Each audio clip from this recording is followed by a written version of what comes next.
ಸಾವು ಬಯಸಿದ್ದ ಮಡೆನೂರು ಮನುಗೆ ಶಿವಣ್ಣ ತಿರುಗೇಟು ಕೊಟ್ಟಿದ್ದಾರೆ. ಅಮೆರಿಕಾದಲ್ಲಿ ತಿರುಗೇಟು ಕೊಟ್ಟ ಹ್ಯಾಟ್ರಿಕ್ ಹೀರೋ ಶಿವಣ್ಣ, ನಾನು ಒಬ್ಬ ಮನುಷ್ಯ ಕಣಯ್ಯ, 1000 ವರ್ಷ ಬದುಕುವುದಕ್ಕೆ ಆಗುವುದಿಲ್ಲ, ಎಷ್ಟು ವರ್ಷ ಇರುತ್ತೇನೋ ನಮ್ಮ ನಡುವೆ ಅಷ್ಟೇ ಸಂಬಂಧ, ಯಾರೋ ಏನೋ ಹೇಳುತ್ತಾರೆಂದು ಸಿಕ್ಕಿಕೊಳ್ಳುವುದಕ್ಕೆ ಆಗುವುದಿಲ್ಲ, ಹೀಗಂತ ಹೇಳಿಕೆ ಕೊಟ್ಟ ನಟ ಶಿವರಾಜ್ ಕುಮಾರ್.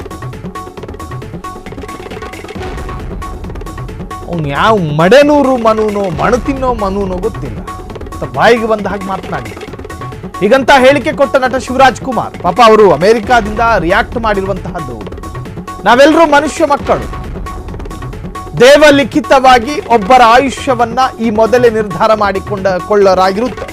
ಸೊ ಇಂಥದ್ರಲ್ಲಿ ನಾವೇನು 1000 ವರ್ಷ ಬದುಕೋದಕ್ಕೆ ಆಗೋದಿಲ್ಲ, ನಾವೇನು ಆಮೆ ಸ್ವಜಾತಿಗೆ ಸಂಬಂಧಪಟ್ಟವರಲ್ಲ, ಹೋಮೋಸೆಫಿಯನ್, ನಮಗೆ ಇಂತಿಷ್ಟು ನಿರ್ದಿಷ್ಟ ಅವಧಿಗಳಿರ್ತಾವೆ. ಮನು ಮಾತಿಗೆ ಸಾಕಷ್ಟು ವಿರೋಧ ಕೂಡ ವ್ಯಕ್ತವಾಗಿತ್ತು. ಮೊನ್ನೆಯಷ್ಟೇ ಜೈಲಿಂದ ಮನು ರಿಲೀಸ್ ಆಗಿದ್ದ, ಆಡಿಯೋ ನಂದಲ್ಲ ಎಂದಿದ್ದ. ರಿಲೀಸ್ ಆದ ಮೇಲೆ ಶಿವಣ್ಣನ ಬಗ್ಗೆ ಆತ ರಿಯಾಕ್ಟ್ ಕೂಡ ಮಾಡಿದ್ದ, ಆಡಿಯೋ ನಂದಲ್ಲ.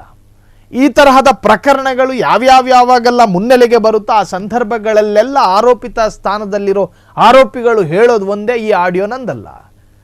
RR ನಗರದ ಶಾಸಕ ಮುನಿರತ್ನರಿಂದ ಹಿಡಿದು ಹಾಸನದ ಸಂಸದ, ಮಾಜಿ ಸಂಸದ ಪ್ರಜ್ವಲ್ ರೇವಣ್ಣರಿಂದ ಹಿಡಿದು ಎಲ್ಲರೂ ಹೇಳೋದು ಆಡಿಯೋ ನಂದಲ್ಲ ಅಂತ. ಇನ್ಯಾರದರಯ್ಯ ಅನ್ಯಗ್ರಹದಿಂದ ಬಂದು ಯಾರಾದರೂ ಮಾತನಾಡ್ಬಿಟ್ಟು ಆ ತರಂಗವನ್ನು ಬಿತ್ತರಿಸಿದ್ರೋ ಗೊತ್ತಿಲ್ಲ. ಅದಕ್ಕೆ ಸಂಬಂಧಪಟ್ಟ ಹಾಗೆ ಲ್ಯಾಬ್ನಲ್ಲಿ ಪರೀಕ್ಷೆಯಾಗಿ ಅದರ ಅಸಲಿಯತ್ ಏನು ಅನ್ನೋದು ಗೊತ್ತಾಗಬೇಕು. ಸೊ ಮಡೆನೂರು ಮನು ಈ ತರಹದ್ದೊಂದು ಹೇಳಿಕೆ ಕೊಟ್ಟಿದ್ರು. ಶಿವರಾಜ್ ಕುಮಾರ್ ಪಾಪ ವಿವಾದಗಳಲ್ಲಿ ಸಿಕ್ಕಿ ಹಾಕಿಕೊಳ್ಳದ, ವಿವಾದಗಳ ಬಗ್ಗೆ ಮಾತನ್ನೇ ಆಡದ ಒಂದು ಕುಟುಂಬ ಅದು.